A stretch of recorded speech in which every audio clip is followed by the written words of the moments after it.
वंदे मातरम 150 वर्ष की यात्रा अनेक पड़ावों से गुजरी है, लेकिन आदरणीय अध्यक्ष जी, वंदे मातरम का जब 50 वर्ष हुए तब देश गुलामी में जीने के लिए मजबूर था और वंदे मातरम के 100 साल हुए तब देश आपातकाल की जंजीरों में जकड़ा हुआ था।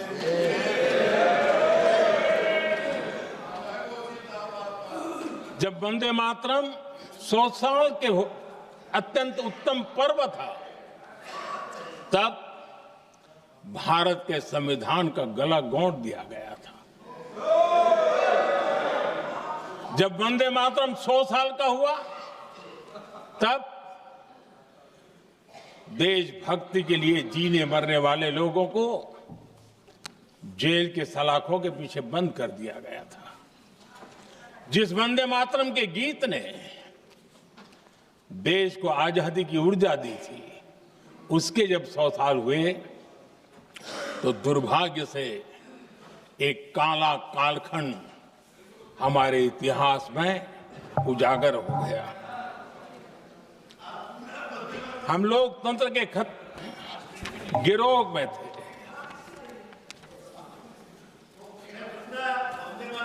आदरणीय अध्यक्ष जी, 150 वर्ष उस महान अध्याय को,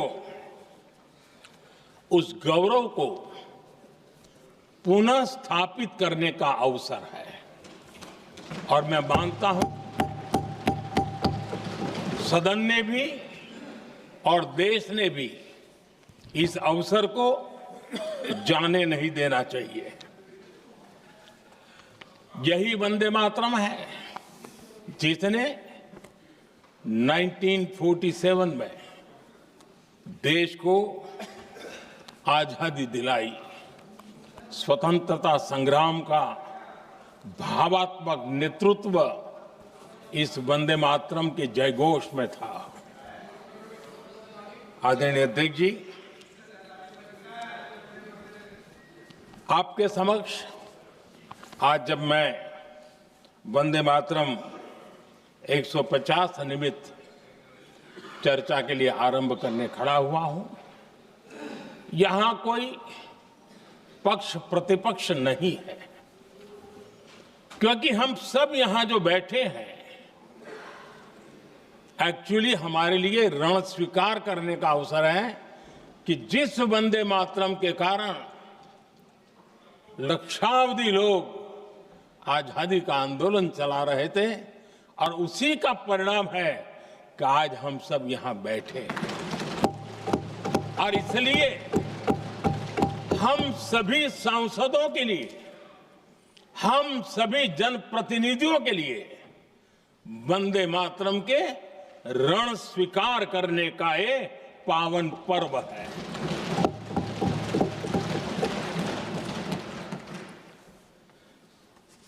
और इससे हम प्रेरणा लेकर के वंदे मातरम की जिस भावना ने देश की आजादी का जंग लड़ा, उत्तर दक्षिण पूर्व पश्चिम पूरा देश एक स्वर से वंदे मातरम बोल के आगे बढ़ा। फिर से एक बार अवसर है, आओ हम सब मिल के चले, देश को साथ लेके चले। आजादी के दीवानों ने जो सपने देखे थे, उन सपनों को पूरा करने के लिए वंदे मातरम 150 हम सबकी प्रेरणा बने, हम सबकी ऊर्जा बने और देश आत्मनिर्भर बने। 2047 में विकसित भारत बना करके हम रहे, इस संकल्प को दोहराने के लिए ये वंदे मातरम हमारे लिए एक बहुत बड़ा अवसर है। हमारे देश की आजादी के आंदोलन में सैकड़ों महिलाओं ने नेतृत्व किया, लक्षावधि महिलाओं ने योगदान दिया। एक घटना का मैं जिक्र करना चाहता हूं। 22 साल 12 साल में वंदे मातरम गाने पर सर्वाधिक जुल्म हुए थे। वो 12 साल आज भारत का हिस्सा नहीं रहा है और उस समय 12 साल की हमारी माताएं, बहनें, बच्चे मैदान में उतरी थी वंदे मातरम के स्वाभिमान के लिए। इस प्रतिबंध के विरोध में लड़ाई के मैदान में उतरी थी और तब 12 साल की एक वीरांगना श्रीमती सरोजिनी बोस, जिन्होंने उस जमाने में वहां की भावना को देखिए और उन्होंने कहा था कि वंदे मातरम जो प्रतिबंध लगा है, जब तक ये प्रतिबंध नहीं हटता है मैं अपनी चूड़ियां जो पहनती हूं निकाल दूंगी। भारत में वो एक जमाना था, चूड़ी निकालना यानी महिला के जीवन की बहुत बड़ी घटना हुआ करती, लेकिन उनके लिए वंदे मातरम की वो भावना थी। उन्होंने अपनी सोने की चूड़ियां, जब तक वंदे मातरम प्रतिबंध नहीं हटेगा मैं दोबारा नहीं धारण करूंगी, ऐसा बड़ा व्रत ले लिया था। हमारे देश के बालक भी पीछे नहीं रहे थे। उनको कोड़े की सजा होती थी, छोटी छोटी उम्र में उनको जेल में बंद कर दिया जाता। और उन दिनों खास करके बंगाल की गलियों में लगातार वंदे मातरम के लिए प्रभात फेरियां निकलती थी। अंग्रेजों के नाको दम कर दिया था। और उस समय एक गीत गूंजता था बंगाल में, जाए जाबे जीवनो चोले, जाए जाबे जीवनो चोले, जोगो तो माजे तोमार काजे वंदे मातरम बोले। अर्थात हे मां, संसार में तुम्हारा काम करते और वंदे मातरम कहते जीवन भी चला जाए तो वो जीवन भी धन्य है। ये बंगाल की गलियों में बच्चे कह रहे हैं। ये गीत उन बच्चों की हिम्मत का स्वर था और उन बच्चों की हिम्मत ने देश को हिम्मत दी थी। बंगाल की गलियों से निकली आवाज देश की आवाज बन गई थी।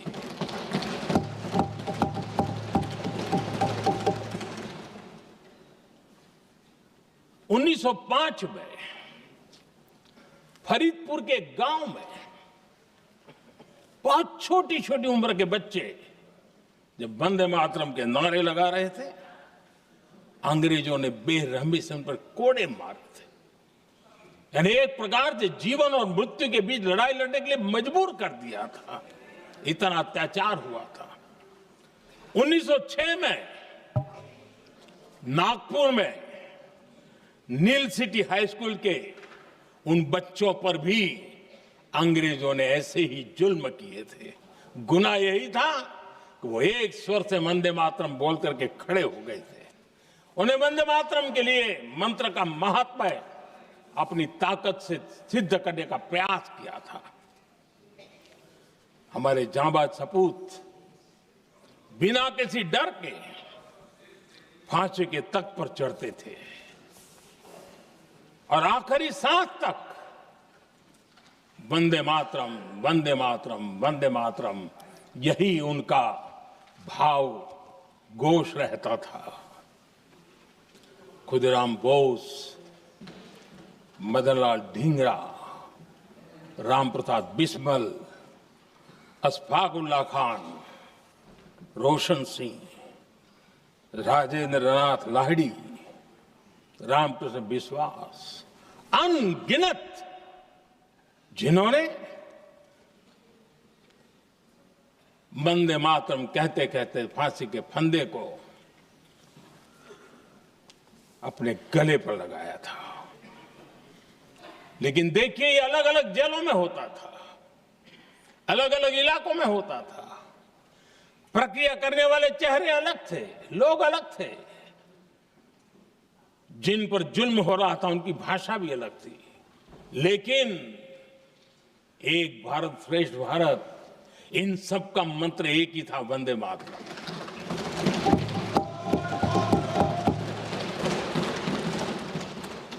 चटगांव की स्वराज क्रांति, जिन युवाओं ने अंग्रेजों को चुनौती दी, वे भी इतिहास के चमकते हुए नाम है। हरगोपाल बाग, पुलिन विकास घोष, त्रिपुर सेन, इन सब ने देश के लिए अपना बलिदान दिया। मास्टर सूर्यसेन को 1934 में जब फांसी दी गई, तब उन्होंने अपने साथियों को एक पत्र लिखा और पत्र में एक ही शब्द की गूंज थी और वो शब्द था वंदे मातरम।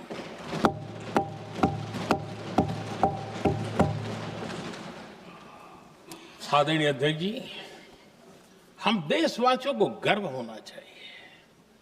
दुनिया के इतिहास में कहीं पर भी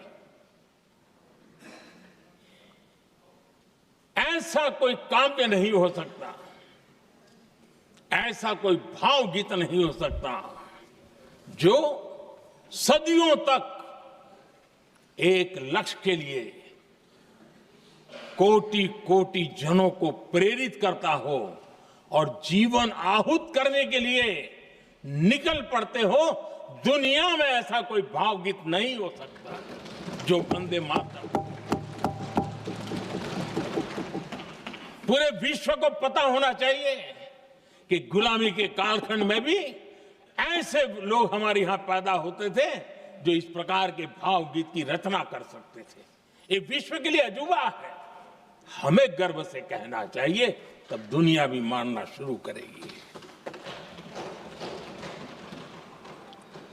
ये हमारी स्वतंत्रता का मंत्र था, ये बलिदान का मंत्र था, ये ऊर्जा का मंत्र था, ये सात्विकता का मंत्र था, ये समर्पण का मंत्र था, ये त्याग और तपस्या का मंत्र था, संकटों को सहने का सामर्थ्य देने का ये मंत्र था, और वो मंत्र वंदे मातरम था। और इसलिए गुरुदेव रविंद्रनाथ टैगोर ने लिखा था, उन्होंने लिखा था, एकी सूत्रे बांधी आछी सोहोस्टोटी मौन, एक ही कार्य सौंपी आछी सहस्त्रो जीवन, वंदे मातरम। अर्थात एक सूत्र में बंधे हुए सहस्त्र मन, एक ही कार्य में अर्पित सहस्त्र जीवन, वंदे मातरम। ये रविंद्रनाथ टैगोर जी ने लिखा। आदरणीय अध्यक्ष जी, उसी कालखंड में वंदे मातरम की रिकॉर्डिंग दुनिया के अलग अलग भागों में पहुंची और लंदन में जो क्रांतिकारियों की एक प्रकार से तीर्थ भूमि बन गया था, वो लंदन का इंडिया हाउस, वीर सावरकर जी ने वहां वंदे मातरम गीत, और वहां ये गीत बार बार गूंजता था। देश के लिए जीने मरने वालों के लिए वो एक बहुत बड़ा प्रेरणा का अवसर रहता था। उसी समय बिपिन चंद्र पाल और महर्षि अरविंद घोष,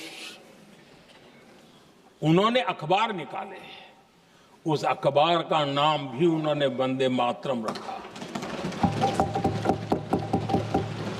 यानी डगर डगर पर अंग्रेजों की नींद हराम करने के लिए वंदे मातरम काफी हो जाता था, और इसलिए उन्होंने इस नाम रखा। अंग्रेजों ने अखबारों पर रोक लगा दी, तो मैडम भीकाजी कामा ने पेरिस में एक अखबार निकाला और उसका नाम उन्होंने वंदे मातरम रखा। वंदे मातरम के प्रति मुस्लिम लीग की विरोध की राजनीति तेज होती जा रही थी। मोहम्मद अली जिन्ना ने लखनऊ से 15 अक्टूबर 1937 को वंदे मातरम के विरुद्ध का नारा बुलंद किया। फिर कांग्रेस के तत्कालीन अध्यक्ष जवाहरलाल नेहरू को अपना सिंहासन डोलता दिखा। बजाय कि नेहरू जी मुस्लिम लीग के आधारहीन बयानों को तगड़ा जवाब देते, करारा जवाब देते, मुस्लिम लीग के बयानों की निंदा करते,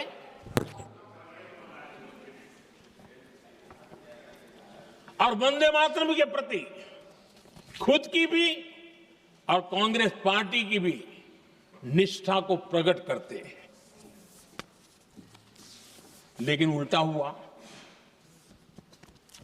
वो ऐसा क्यों कर रहे, वो तो पूछा ही नहीं, न जाना।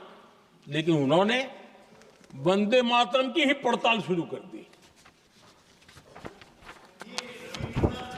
जिन्ना के विरोध के 5 दिन बाद ही 20 अक्टूबर को नेहरू जी ने नेताजी सुभाष बाबू को चिट्ठी लिखी। उस चिट्ठी में जिन्ना की भावना से नेहरू जी अपनी सहमति जताते हुए कि वंदे मातरम की, ये जो उन्होंने सुभाष बाबू को लिखा है, वंदे मातरम की आनंद मठ वाली पृष्ठभूमि मुसलमानों को इरिटेट कर सकती है। मैं नेहरू जी का कोट पढ़ता हूं। नेहरू जी कहते हैं, मैंने वंदे मातरम गीत का बैकग्राउंड पढ़ा है। नेहरू जी फिर लिखते हैं, मुझे लगता है कि ये जो बैकग्राउंड है इससे मुस्लिम भड़केंगे। साथियों, इसके बाद कांग्रेस की तरफ से बयान आया कि 26 अक्टूबर से कांग्रेस कार्य समिति की एक बैठक कोलकाता में होगी, जिसमें वंदे मातरम के उपयोग की समीक्षा की जाएगी। बंकिम बाबू का बंगाल, बंकिम बाबू का कोलकाता, और उसको चुना गया और वहां पर समीक्षा करना तय किया। पूरा देश हतप्रभ था, पूरा देश हैरान था। पूरे देश में देशभक्तों ने इस प्रस्ताव के विरोध में देश के कोने कोने में प्रभात फेरियां निकाली, वंदे मातरम गीत गाया। लेकिन देश का दुर्भाग्य कि 26 अक्टूबर को कांग्रेस ने वंदे मातरम पर समझौता कर लिया।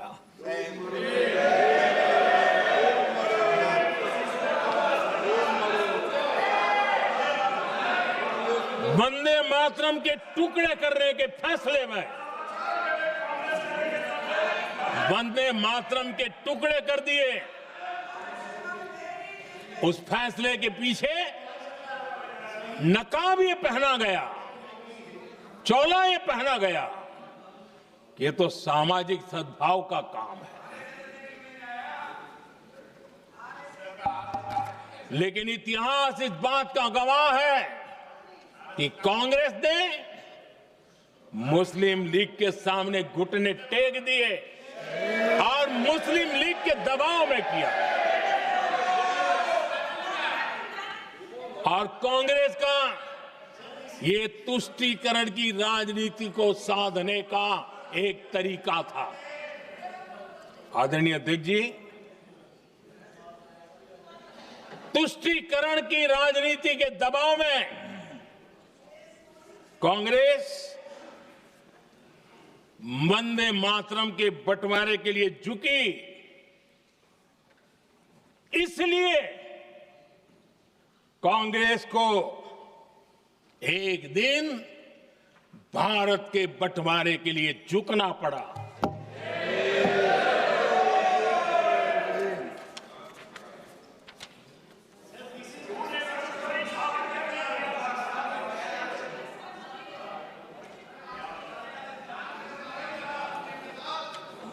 मुझे लगता है कांग्रेस ने आउटसोर्स कर दिया है।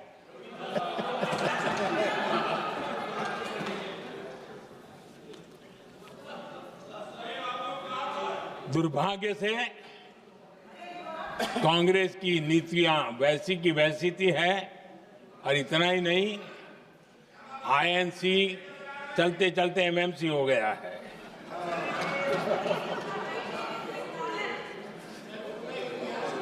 आज भी कांग्रेस और उसके साथी और जिन जिन के नाम साथ कांग्रेस जुड़ा हुआ है, सब वंदे मातरम पर विवाद खड़ा करने की कोशिश करते हैं।